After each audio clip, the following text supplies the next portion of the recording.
ये बुक, अगर जनरली इस बुक की बात करें तो इस बुक की हेल्प से आप सारी चीजें इस बुक में ही फाइंड आउट कर सकते हो। ये बुक हमारे सिलेबस को एग्जैक्टली फॉलो कर रही है, बट यहाँ पर एक थोड़ा सा ये एक सिनेरियो है, इस बुक में काफी ज्यादा टॉपिक्स हैं जो हमारे सिलेबस में नहीं है।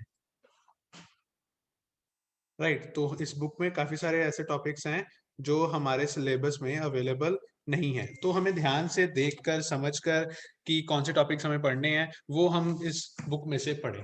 राइट, तो फर्स्ट ऑफ ऑल सबसे पहले हम इसमें आगे चलें तो we will start with our basics. Right, तो हम बेसिक्स से स्टार्ट करेंगे अपने। यहाँ पर मैंने सबसे पहले यहाँ पे नीचे गया, इसको बंद कर दो। ओके, तो फर्स्ट ऑफ ऑल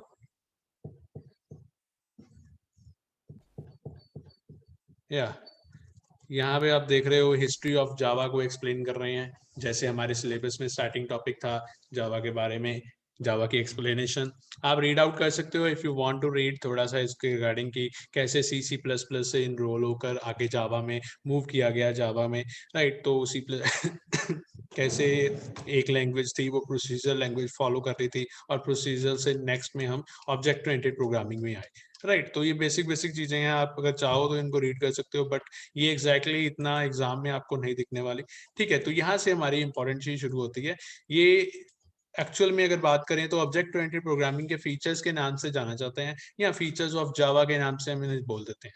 मींस जावा के क्या फीचर्स हैं, जावा में क्या क्या चीजें हैं जो जावा को बेटर बनाती हैं या कह लो थोड़ा सा यूजफुल बनाती हैं, तो ये चीजें हैं यहाँ पर, इनके बारे में हम थोड़ा सा डिस्कस कर सकते हैं। आप इनके बारे में आराम से पढ़ सकते हो एक बार। जावा में अगर जनरली बात करें तो फीचर्स की बात करें जावा के, तो जावा में ये सारे फीचर्स अवेलेबल। सबसे पहला फीचर है यहाँ पे सिंपल, दूसरा है secure, portable, object oriented, robust, multithreading, architecture neutral, interpreted, high performance, distributed, dynamic. तो ये इतने सारे क्या हैं फीचर्स हैं, किसके हैं, जावा के। तो ये बेसिकली फीचर्स क्या हैं, हम वन बाय वन को डिस्कस करते हैं। सबसे पहला फीचर है सिंपल। तो जावा एक सिंपल प्रोग्रामिंग लैंग्वेज है। सिंपल इसलिए है क्योंकि ये क्या कर रही है, सी प्लस प्लस के बेसिक कंसेप्ट को यूज कर रही है, उनके सिंटेक्स को यूज कर रही है, इसलिए जिसको सी प्लस प्लस आती है वो जावा को बड़े आराम से समझ सकता है, पढ़ सकता है। राइट, तो ये चीज ही डिफाइन है। ठीक है, तो आप ये चीज यहाँ पे लिखी हुई है, देखो देख सकते हो आप कि ये सी प्लस प्लस को फॉलो कर रही है, उनके सिंटेक्स को यूज कर रही है, इसलिए क्वाइट सिंपल प्रोग्रामिंग लैंग्वेज है, हम आराम से इस पे काम कर सकते हैं। नेक्स्ट हमारे पास आता है कि ऑब्जेक्ट ओरिएंटेड। जावा एक ऑब्जेक्ट ओरिएंटेड प्रोग्रामिंग है। ऑब्जेक्ट ओरिएंटेड प्रोग्रामिंग होने के कारण ये सिर्फ ऑब्जेक्ट्स को यूज करती है, ये क्लासेस के कॉन्सेप्ट्स को यूज करती है, जिसकी वजह से हमारी प्रोग्रामिंग जो है वो बेटर हो जाती है।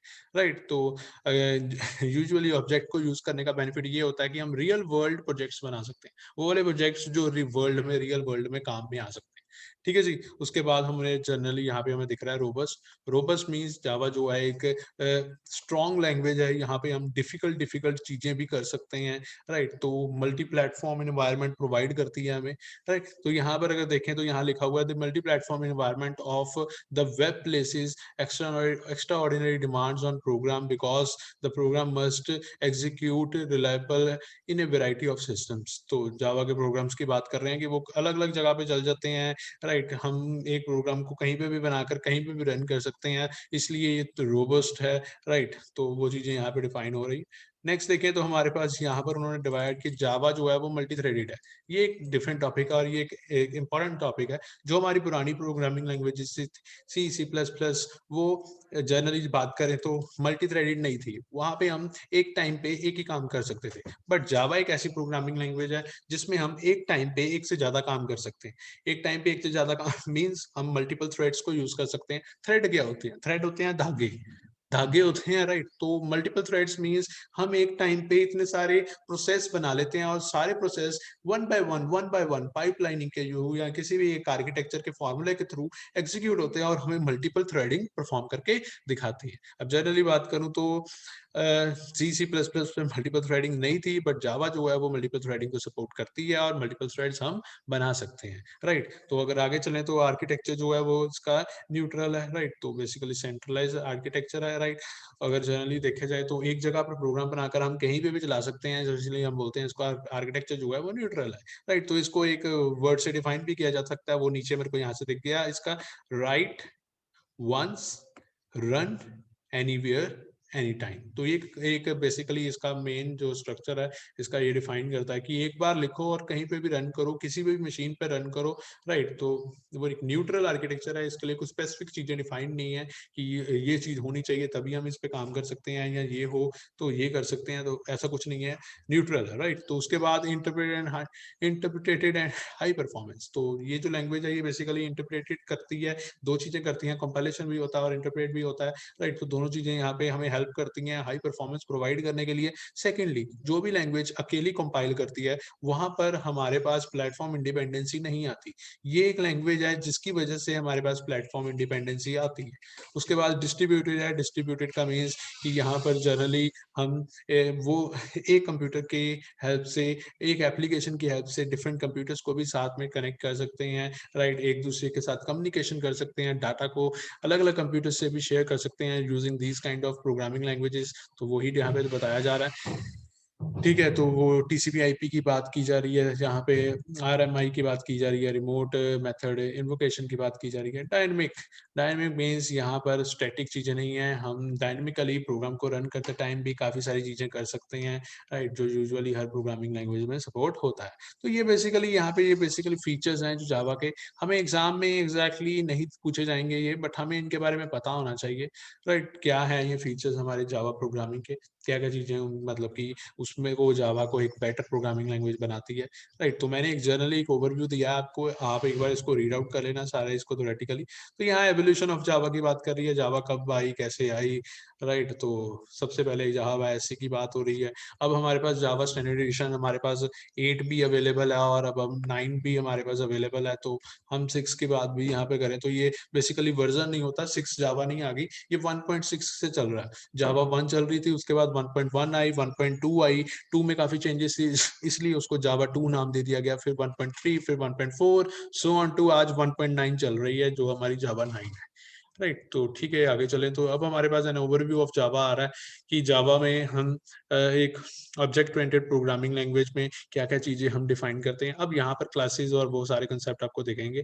ये जो ऑब्जेक्ट ओरिएंटेड प्रोग्रामिंग है इसे हम पैराडिगम भी बोलते हैं। पैराडिगम का मीन्स होता है कि मतलब कौन सी अप्रोच फॉलो की जा रही है। तो जो जावा प्रोग्रामिंग है वो ऑब्जेक्ट ओरिएंटेड प्रोग्रामिंग की अप्रोच फॉलो कर रही है, और जो C++ थी, सॉरी सी जो थी वो प्रोसीजर प्रोग्रामिंग की अप्रोच फॉलो कर रही थी। सबसे पहले यहाँ पर अब बात की जा रही है एब्स्ट्रैक्शन की। एब्स्ट्रैक्शन का मतलब क्या होता है? एब्स्ट्रैक्शन का मतलब होता है कि अपनी वर्किंग को छुपा कर रखना, मतलब वर्किंग हर किसी को ना दिखे, राइट, कैसे काम हो रहा है ये ना दिखे, तो उसे बोलते हैं एब्स्ट्रैक्शन। ठीक है, तो यहाँ अंदर बता रहे हैं कि an essential element of object oriented programming is abstraction. Human manage complexity through abstraction. For example, people do not think of a car as a set of 10 of 1,000 individual parts. They think it as well-defined object with its own unique behaviour. तो वो कह रहा है कि car की जैसे example लें, अगर कार में अगर जनरली बैठने के बाद आपको ये आपके माइंड में आए कि यहाँ पर 10,000 कंपोनेंट है जो आपस में काम कर रहे हैं और तब हमारी कार चल रही है, तो हमारे लिए थोड़ा वो काम कॉम्प्लेक्स हो जाएगा, राइट, समझना। बट अगर उसको एक ऑब्जेक्ट की तरह देखें कि एक कार है, एक कार है सिंपल, उसके अंदर कुछ 2-3 चीजें हैं जिनको मुझे ध्यान देना है और मैं उसे चला सकता हूँ, तो वो हमारे लिए ईजी हो जाएगा।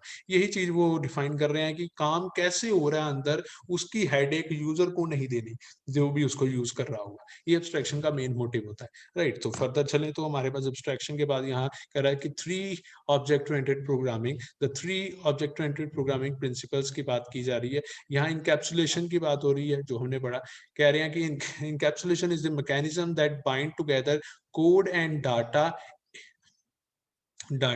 कोड एंड डाटा को वो कंबाइन करता है। It manipulates and keep both safe from outside interface and misuse. तो मतलब वो सारे डाटा को एक सिंगल यूनिट में रखने का मेन मोटिव यही है कि कोई मिसयूज ना कर सके, राइट। तो ये भी हम पढ़ चुके हैं, हमने देखा है कि क्लास के अंदर इनकैप्सुलेशन कैसे होती है, इनकैप्सुलेशन करने के लिए हम क्या क्या चीज़ों का ध्यान रखते हैं। तो ये इनकैप्सुलेशन ऑब्जेक्ट ओरिएंटेड प्रोग्रामिंग के फीचर के बारे में बात कर रहा है। अब नेक्स्ट टॉपिक की बात कर रहा है इनहेरिटेंस, ठीक है, तो इनहेरिटेंस क्या है? इनहेरिटेंस एक प्रोसेस है, ये हमने नहीं पढ़ा अभी तक। इनहेरिटेंस एक प्रोसेस है जिसकी हेल्प से हम एक क्लास जो पहले ही बनी हुई है, उस क्लास के फीचर दूसरी क्लास के अंदर यूज कर सकते हैं। मतलब हम एक क्लास के अंदर फंक्शन बना दिया मैंने, अगर मैं चाहता हूँ कि वही फंक्शन मैं किसी और क्लास के अंदर भी यूज करना चाहता हूँ, तो मैं उन दोनों क्लासेस के बीच में इनहेरिटेंस कर दूंगा, जिससे क्या होगा, मेरे को वो वाले क्लास के फंक्शन दूसरी क्लास के अंदर भी मिल जाएंगे। ठीक है, तो यहाँ से डेफिनेशन डिफाइन हो रही है कि inheritance is the process so by which one object acquire the properties of another object. This is an important because it supports the concept of hierarchical classification. ठीक है जी, तो ये एक जनरल सिनेरियो, इससे हमें बेनिफिट ये मिल जाता है कि हम हायरार्की में चल जाते हैं, हमें एक क्लास में जो चीज बनाई है उसको दोबारा डिफाइन करने की जरूरत नहीं पड़ती। राइट, तो ये सारा इनहेरिटेंस का कंसेप्ट आ गया। फिर यहाँ पर अब क्लास को एक्सप्लेन करने के लिए यहाँ पर उन्होंने एक सर्कल सा बना लिया। फिर यहाँ पर पब्लिक पब्लिक प्राइवेट की बात कर रहे हैं कि पब्लिक चीज कौन सी होती है, प्राइवेट चीज कौन सी होती है, उसको डिफाइन कर रहे हैं। आप एक बार इसको रीड आउट कर लेना। आप जब रीड करोगे यू विल फील लाइक कि ये सारी चीजें हमने डिस्कस की हुई हैं, बट यहाँ पर कुछ एग्जाम्पल से बताया हुआ है। Again I am saying with bold letters, ये जो एग्जाम्पल्स यहाँ पर दी गई हैं आपको पेपर में नहीं लिखनी। सेम जैसे टीवी की एग्जाम्पल मैंने दी थी, वो एग्जाम्पल आपने पेपर में नहीं लिखनी। यहाँ पर एग्जाम्पल्स दी गई हैं एनिमल से रिलेट करके, मैमल से रिलेट करके, डॉग से रिलेट करके। ये सिर्फ और सिर्फ आप लोगों को समझाने के लिए है। राइट, तो इस एग्जाम्पल का यूज हमने एग्जाम में नहीं करना। ठीक है, तो समझने के लिए, so give your time to understand this concept. Right, फिर अगर आगे बात करें तो यहाँ पॉलीमॉर्फिज्म की बात हो रही है। तो पॉलीमॉर्फिज्म का कंसेप्ट क्या है? पॉलीमॉर्फिज्म बेसिकली दो वर्ड्स का कॉम्बिनेशन है, एक पॉली और एक मॉर्फिज्म है। पॉली का मीन्स होता है, जनरली देखें तो पॉली मीन्स मैनी, पॉली का मतलब होता है मैनी। राइट, और जो मॉर्फिज्म है उसका मीनिंग होता है फॉर्म्स। तो पॉलीमॉर्फिज्म का मतलब जो बन जाता है वो बन जाता है मैनी फॉर्म्स। राइट, तो हमारे पास काफी सारी फॉर्म्स बन जाती हैं एक चीज की। राइट, तो अभी के लिए डेफिनेशन पॉइंट ऑफ व्यू से ये समझ लो, polymorphism is a combination of two words where poly means many and morphism means forms. So polymorphism means having many forms. Right, तो जावा के अंदर हम बहुत सारी फॉर्म्स, एक चीज से हम एक से ज्यादा काम कर सकते हैं, तो वो कंसेप्ट हमारा पॉलीमॉर्फिज्म का आ जाता है। राइट, तो ये आगे ये सारे चैप्टर हैं। ये जो मैंने क्लास पढ़ाई आपको, एब्स्ट्रैक्शन पढ़ाई, इनकैप्सुलेशन पढ़ाई, इनहेरिटेंस की बात कर रहा हूँ, पॉलीमॉर्फिज्म की बात कर रहा हूँ, ये सारे अलग अलग एक बड़े बड़े चैप्टर हैं। बट इन्होंने क्या किया हुआ है, स्टार्टिंग में सिर्फ बेसिक चीज बताई है आपकी, फिर आगे जब चैप्टर में आएगा तब इलेबोरेशन दी है, इन सबको अच्छे से एक्सप्लेन किया। बट मैं अभी आपको just theory point of view से बता रहा हूँ, तो ये सारी चीजें मैं एक थ्योरेटिकल वे से आपको बताने की कोशिश कर रहा हूँ कि ये क्या है। राइट, तो ये पॉलीमॉर्फिज्म अब बता रहा है कि पॉलीमॉर्फिज्म, इनकैप्सुलेशन और इनहेरिटेंस काम कैसे करती है इकट्ठे। राइट, तो उसके बाद जाकर ही ये बुक में हमें एक पहला प्रोग्राम बता रहा है कि पहला प्रोग्राम जो हम जावा में बनाएंगे वो कैसा बनेगा। तो एक बार आप इसको भी गो थ्रू कर सकते हो, ये भी सेम प्रोग्राम ही है जैसे हमने बनाए थे। तो यहाँ पर एक सिंपल एग्जांपल दी है और उसके बाद यहाँ मेन फंक्शन बनाया और नीचे प्रिंट कर दिया है कि ये हमारा एक सिंपल सा प्रोग्राम। इसके अंदर अब वो पहले प्रोग्राम को एक्सप्लेन कर रहा है। ये सारी जो नीचे थ्योरी लिखी है वो पहले प्रोग्राम को एक्सप्लेन कर रही है कि क्या है ये पहला प्रोग्राम और इसको कैसे रन करना है, कैसे कंपाइल करना है। ये कमांड्स लिखी हैं, ये कमांड्स के बारे में भी मैं आपको बता चुका हूँ, but still if you want to have a look about them तो आप इस कमांड्स को रीड कर सकते हो, पढ़ सकते हो, तो आप कैसे चलती है, क्या होता है। तो यहाँ पर अब हर एक लाइन को एक्सप्लेन कर रहा है। क्लास एग्जाम्पल पहली लाइन, फिर दूसरी लाइन, फिर तीसरी लाइन, फिर चौथी line and so on to हर लाइन को वो एक्सप्लेन कर रहा है वन बाय वन। राइट, अब वो कह रहा है दूसरा प्रोग्राम, उसने प्रोग्राम को चेंज किया, एक बड़ा प्रोग्राम बनाया थोड़ा सा। ठीक है, तो ये सारी चीजें आपने अपने एंड पे एक बार रीड कर लेनी है और जहां पर आपको लगेगा कि you are having some kind of little bit doubt regarding this stuff, तो आप उस डाउट को अंडरलाइन कर लो, मार्क कर लो। जब भी हमारा लेक्चर होगा वो वाला डाउट हम कंसिडर करेंगे। अब नीचे चलें तो यहाँ पे अब थोड़े से डिफरेंट प्रोग्राम बनाने की कोशिश की है। फॉर लूप का प्रोग्राम, इफ का प्रोग्राम, राइट, वो वाले प्रोग्राम जो यूजुअली हम बना चुके हैं। ठीक है, तो यहाँ पर अब सारे जितने भी प्रोग्राम है वो पब्लिश स्टैटिक वॉइड मेन के अंदर बन रहे हैं, डिफरेंट क्लास के साथ नहीं बना रहे। पर जो हमने कंसेप्ट पढ़ा है, हमने पढ़ा डिफरेंट क्लास के साथ, वो इस बुक में भी आएगा, पर काफी आगे जाके आएगा, राइट। तो हम दोनों कंसेप्ट्स को मानते हैं, हम दोनों से अच्छे से समझेंगे, राइट। तो यहाँ पर आप देख रहे हो, यहाँ पे ब्लॉक टेस्ट बनाया, ठीक है, उसके अंदर भी उसने प्लस माइनस मल्टीप्लाई किया है, फॉर लूप के साथ काम कर रहे हैं। तो एक बार आपको ये सारा रीड आउट करना है। हम नियर अबाउट, मैं अगर आपको पेजेस की बात बताऊं तो we are done with near about this kind of 32 page के एंड तक, यहाँ तक हम एक बार कंप्लीट कर चुके हैं सारा कॉन्सेप्ट, ठीक है। मतलब ये जो ये पेज है 32 तक, हमने एक बार 32 तक पढ़ लिया। अब आगे बात करें तो डाटा टाइप्स, वेरिएबल्स, एरे, ये सब चीजें हैं जो हमने अभी पढ़नी है, राइट। डाटा टाइप्स जनरली कौन सी होती हैं, ये हमें थोड़ा बहुत आइडिया जरूर है, बट अभी जावा में कौन सी हैं ये हमें एक बार इसको रीड आउट करना पड़ेगा, थ्रू आउट जाना पड़ेगा।